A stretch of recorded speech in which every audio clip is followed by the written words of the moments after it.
शहर के बाहर एक छोटा सा गांव चंद्रगढ़ हमेशा रहस्यों से घिरा रहा।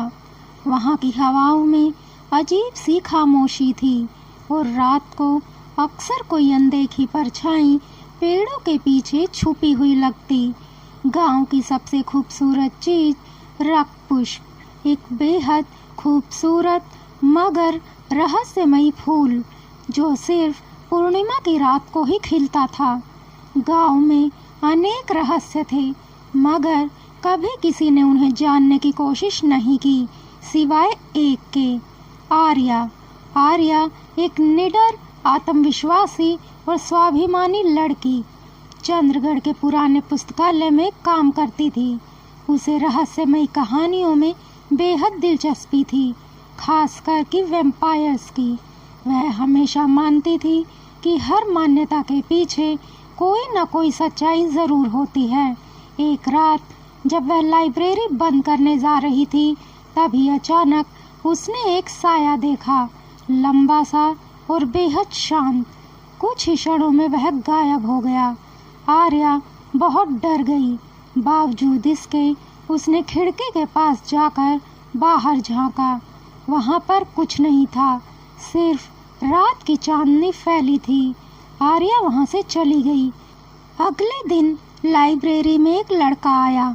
उसका नाम था विराज। गहरे नीले कोट में, सफेद रंग, तीखी आंखें, धीमी मगर सम्मोहित कर देने वाली आवाज। उसने कुछ पुराने दुर्लभ ग्रंथ मांगे जो केवल वैम्पायर से जुड़े हुए थे। उसे देखकर आर्या कुछ खो सी गई। उसे विराज की उपस्थिति में कुछ अजीब सा महसूस हुआ, जैसे कोई पुराना संगीत जो अनजाना होते हुए भी जाना पहचाना लगे। तुम इन किताबों में इतनी रुचि क्यों रखते हो? आर्या ने पूछा। विराज ने मुस्कुराकर जवाब दिया, कभी कभी इंसान वही खोजता है जिससे वह भागना चाहता है। आर्या को पता नहीं था कि उसका दिल जिस रहस्य की तरफ खींच रहा था, वह रहस्य खुद उसकी ओर बढ़ रहा था। लाइब्रेरी के कोने में बैठकर विराज धूल से अंटी किताबों के पन्ने पलट रहा था। उसकी उंगलियां जैसे उन अक्षरों को नहीं, किसी भूली हुई स्मृति को छू रही थी। आर्या बार बार उसकी ओर देख रही थी। उस शांति में कुछ ऐसा था जो दिल को बेचैन कर देता। क्या तुम चंद्रगढ़ के हो? उसने हिम्मत करके पूछा। विराज ने उसकी ओर गहरी और स्थिर नजरों से कुछ पल के लिए देखा। नहीं, उसने धीरे से कहा, बहुत दूर से आया हूँ, बहुत समय से। आर्या ने हंसते हुए कहा, कह तो ऐसे रहे हो जैसे सदियों पहले से। विराज की आंखों में हल्की चमक आई और चेहरा गंभीर हो गया। आर्या थोड़ा सहम गई। शायद, उसने धीमी सी आवाज में कहा। फिर वह वहां से चला गया। आर्या भी लाइब्रेरी बंद करके घर चली आई। उस रात आर्या ने एक अजीब सपना देखा। एक महल, खून की नदियां और एक अकेला योद्धा जिसकी आंखों में दुख की परछाई थी।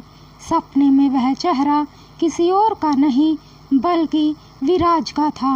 आर्या हड़बड़ाकर उठ गई।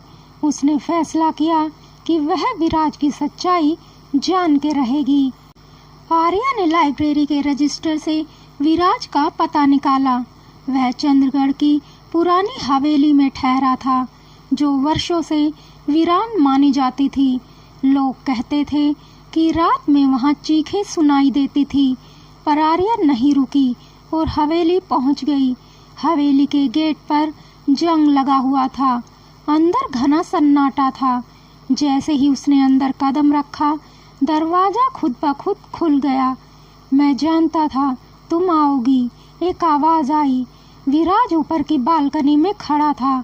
उसकी आंखों में आज चमक नहीं, गहराई थी, सदियों की पीड़ा। तुम इंसान नहीं हो, है ना? आर्या की आवाज कांप रही थी। विराज ने जवाब नहीं दिया, बस हवा में अपना हाथ लहराया और एक पुराना चित्र उड़कर आर्या के पास आ गया, जिसमें एक लड़की थी, हूबहू आर्या जैसी।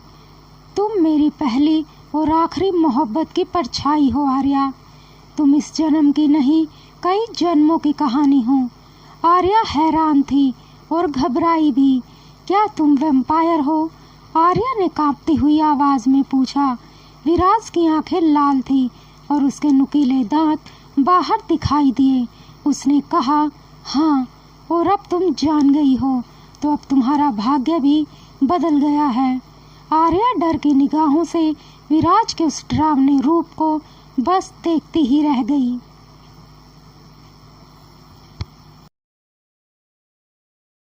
क्या आर्या विराज का यकीन करेगी?